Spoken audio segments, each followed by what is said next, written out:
Warning bells. Have fun and learn. किसी नदी के किनारे एक बहुत बड़ा पेड़ था। उस पर एक बंदर रहता था। उस पेड़ पर बड़े मीठे रसीले फल लगते थे। बंदर उन्हें भरपेट खाता और मौज उड़ाता। एक दिन एक मगर जंगल से निकलकर उस पेड़ के तले आया जिस पर बंदर रहता था। पेड़ पर से बंदर ने पूछा, तू कौन है भाई? मैं मगर हूँ, बड़ी दूर से आया हूँ। खाने की तलाश में यूं ही घूम रहा हूँ। यहाँ खाने की कोई कमी नहीं है। इस पेड़ पर ढेरों फल लगते हैं। ये कहकर बंदर ने कुछ फल तोड़कर मगर की ओर फेंक दिए। वाह, ये तो बहुत रसीले हैं।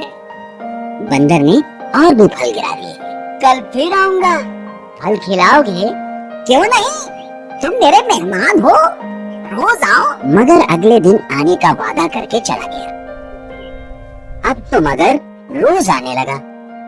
मगर और बंदर दोनों भरपेट फल खाते और बड़ी दूर तक बातचीत करते रहते। बातों बातों में बंदर ने कहा कि मगर भाई, मैं दुनिया में अकेला हूँ और तुम्हारे जैसा मित्र पाकर अपने को भाग्यशाली समझता हूँ। मैं तो अकेला नहीं हूँ, घर में मेरी पत्नी है, नदी के उस पार हमारा घर है। तुमने पहले क्यों नहीं बताया कि तुम्हारी पत्नी भी है? मैं भाभी के लिए भी फल भेजता। जब मगर जाने लगा तो बंदर ने उसकी पत्नी के लिए बहुत से पके हुए फल तोड़ कर दिए। उस दिन मगर अपनी पत्नी के लिए बंदर के दिए हुए फल ले गया। मगर की पत्नी को फल बहुत पसंद आए। आप रोज इसी तरह रसीले फल लाया करें। धीरे धीरे बंदर और मगर में गहरी दोस्ती हो गई। मगर रोज बंदर से मिलने जाता, जी भरकर फल खाता और अपनी पत्नी के लिए भी ले जाता। मगर की पत्नी को फल खाना अच्छा लगता था, पर अपने पति को देर से घर लौटना उसे पसंद नहीं था। वो इसे रोकना चाहती थी। एक दिन उसने कहा, मुझे लगता है तुम झूठ बोलते हो। भला मगर और बंदर में कहीं दोस्ती होती है? मगर तो बंदर को मारकर खाए जाते हैं। मगर की पत्नी बहुत चालाक थी। उसने सोचा, अगर वो बंदर रोज रोज इतने मीठे फल खाता है तो उसका मांस कितना मीठा होगा। यदि वो मिल जाए तो कितना मजा आए। ये सोचकर उसने मगर से कहा, एक दिन तुम अपने दोस्त को घर ले आओ, मैं उससे मिलना चाहती हूँ। नहीं नहीं, ये नहीं हो सकता है। वो तो जमीन पर रहने वाला जानवर है, पानी में तो डूब जाएगा। तुम उसको न्योता तो दो। बंदर चालाक होते हैं, वो यहाँ आने का कोई न कोई उपाय निकाल ही लेगा। मगर बंदर को न्योता नहीं देना चाहता था, परंतु उसकी पत्नी रोज उससे पूछती कि बंदर कब आएगा। मगर कोई न कोई बहाना बना देता। ज्यों-ज्यों दिन गुजरते गए, बंदर के मांस के लिए मगर की पत्नी की इच्छा तीव्र होती गई। मगर की पत्नी ने एक तरकीब सोची। एक दिन उसने बीमारी का बहाना किया और ऐसे आंसू बहाने लगी मानो उसे बहुत दर्द हो रहा हो। मगर अपनी पत्नी की बीमारी से बहुत दुखी था। वो उसके पास बैठकर बोला, बताओ, मैं तुम्हारे लिए क्या करूं? मैं बहुत बीमार हूँ। मैंने जब वैद्य से पूछा तो उसने बताया कि जब तक मैं बंदर का कलेजा नहीं खाऊंगी तब तक मैं ठीक नहीं हो सकती हूँ। बंदर का कलेजा?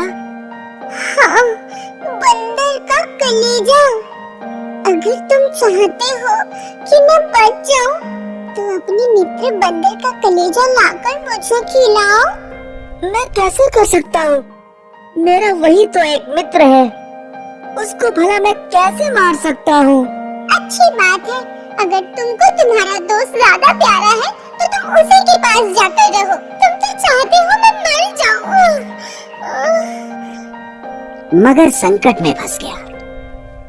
उसकी समझ में नहीं आ रहा था कि वो क्या करे। बंदर का कलेजा लाता है तो उसका प्यारा दोस्त मारा जाएगा, और अगर नहीं लाता है तो उसकी पत्नी मर जाएगी। वो रोने लगा और बोला, मेरा एक ही तो दोस्त है, उसकी जान मैं कैसे ले सकता हूँ? तो क्या हुआ, तुम मगर हो, मगर तो जीवों को मारते ही है। मगर जोर जोर से रोने लगा।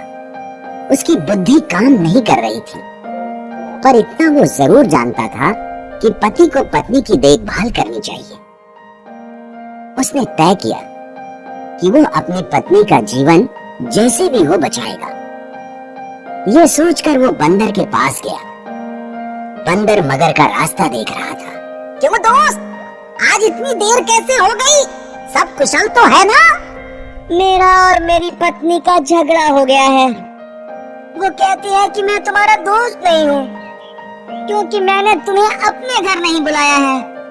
वो तुमसे मिलना चाहती है। उसने कहा है कि मैं तुमको अपने साथ ले आऊं।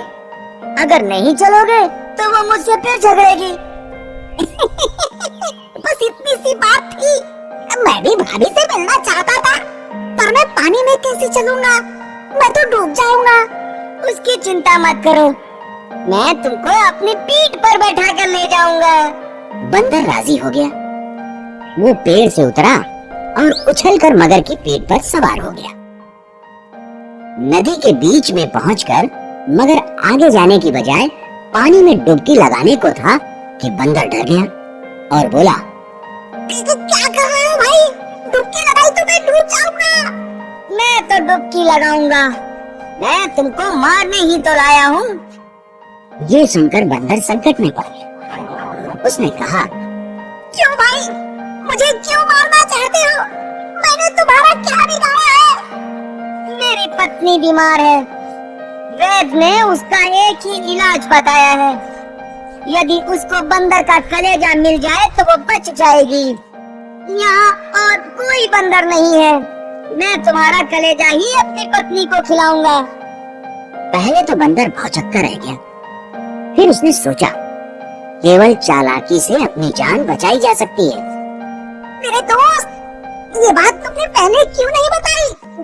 मैं तो भाभी को बचाने के लिए अपना कलेजा खुशी खुशी दे देता, लेकिन वो तो नदी के किनारे पेड़ पर बना है। मैं उसे हिफाजत के लिए वहीं रखता हूँ। तुमने पहले ही बता दिया होता, मैं उसे साथ ले आता। ये बात है? हाँ, जल्दी वापस चलो, कहीं तुम्हारी पत्नी की बीमारी बढ़ ना जाए। मगर वापस पेड़ की ओर तैरने लगा और बड़ी तेजी से वहां पहुंच गया। किनारे पहुंचते ही बंदर छलांग मारकर पेड़ पर चढ़ गया और उसने हंसकर मगर से कहा, जाओ मूर्खराज, अपने घर लौट जाओ।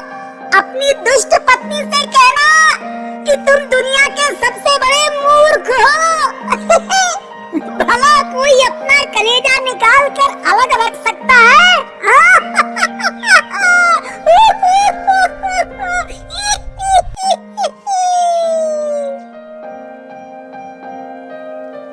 शिक्षा, अधिक लालच मत करो।